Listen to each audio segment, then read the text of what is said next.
Assalamualaikum warahmatullahi wabarakatuh. Alhamdulillahilladzi anzala as-sakinah fi qulubil mu'minin. Wassalatu wassalamu ala sayyidina Muhammadin khatamin nabiyyin wa ala alihi wa sahbihi ajma'in, amma ba'd. Qalu subhanaka la ilma lana illa ma 'allamtana innaka antal alimul hakim. Rabbi shrah li sadri wa yassir li amri wahlul 'uqdatam min lisani yafqahu qawli. Hadirin yang dirahmati Allah Subhanahu wa taala, pemirsa dimanapun Anda berada, semoga senantiasa dalam keadaan sihat wal afiat. Karena pujian hanya milik Allah Subhanahu wa taala, maka kita selaku hamba Allah harus senantiasa bersyukur kepada beliau, kepada Allah Subhanahu wa ta'ala.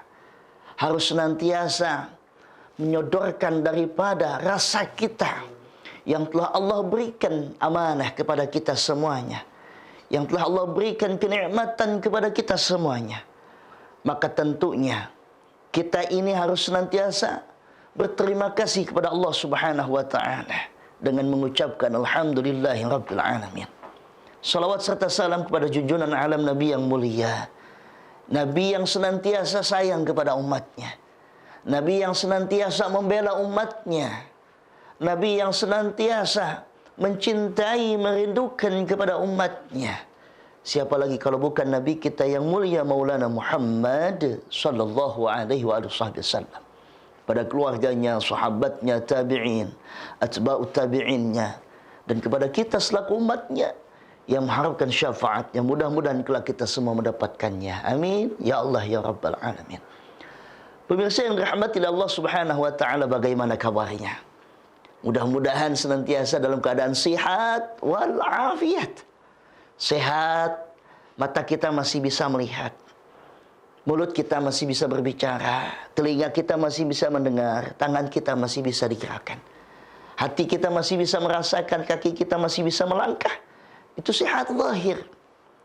Tapi ketika hanya dibarengi dengan afiah, bagaimana supaya mata kita ini bukan hanya sehat zahiriah saja, tapi supaya batiniyah, afiah, maka kita dilihat daripada mata yang kita gunakan harus melihat kepada kebaikan. Mata yang senantiasa daripada melihat daripada apa yang suka kita lihat, di antaranya membaca Al-Quran. Telinga kita yang suka diperdengarkan untuk mendengar ayat-ayat suci Al-Quran, ataukah salawat atau zikir yang lain. Maka itu afiyah.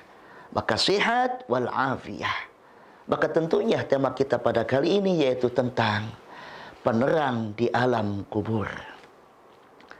Penerang di alam kubur adalah salah satu yang memang kita perlukan, ibadallah.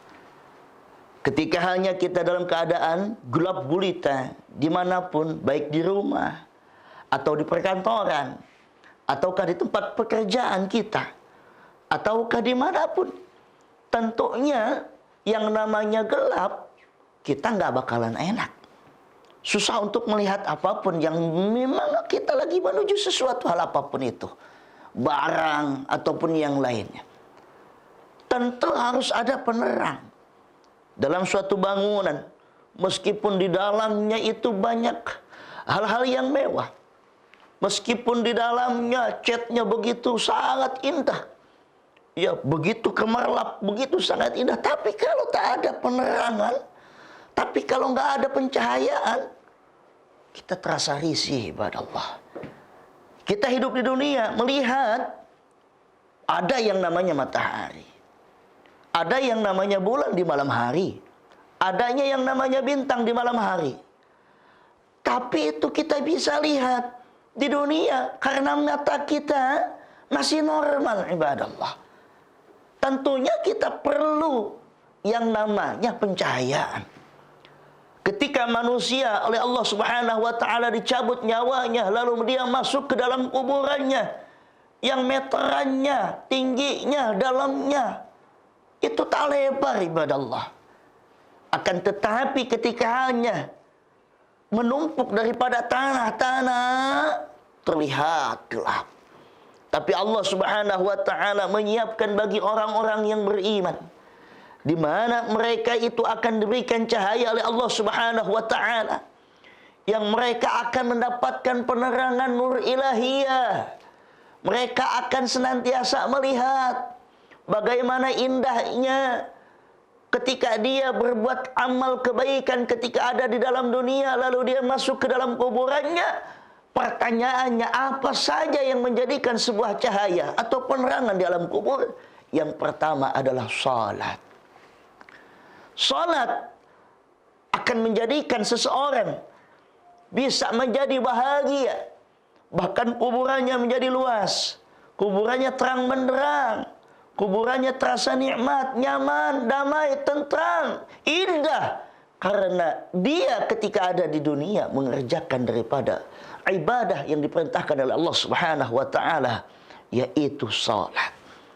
Sesibuk apapun kita, aktivitas kita, selelah apapun aktivitas kita, secapek apapun pekerjaan kita, semumet apapun yang ada dalam diri kita, kita Islam, beriman kepada Allah Subhanahu wa taala, salat jangan ditinggal.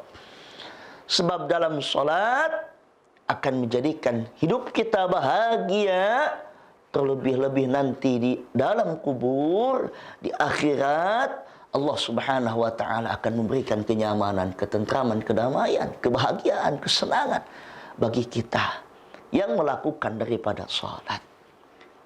Maka tentunya yang pertama penerang dalam kubur adalah salat. Orang berdoa kepada Allah Subhanahu wa taala dalam salat akan dijabah oleh Allah Subhanahu wa taala. Sebab salat secara bahasa adalah doa.